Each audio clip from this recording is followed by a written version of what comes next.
വാഴുന്നോർക്കു പുത്രനായി വന്നു ചേർന്നവൻ, പാടിക്കുറ്റിയമ്മയാൾക്കൊരുണ്ണിയായവൻ, അയ്യങ്കര ഇല്ലത്തിന്റെ സ്വന്തമായവൻ, പറശ്ശിനി മടപ്പുരയ്ക്കു ദീപമായവൻ, സ്നേഹമുള്ളവൻ വാത്സല്യമുള്ളവൻ, ധ്യാനിപ്പോർക്കഭീഷ്ട സിദ്ധിയേകിടുന്നവൻ,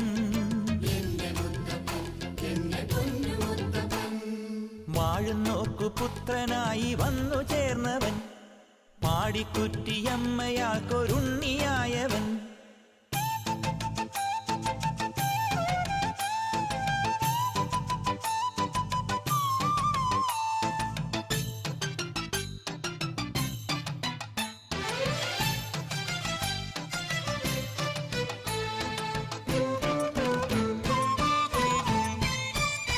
കുന്നത്തൂർ പാടിയിങ്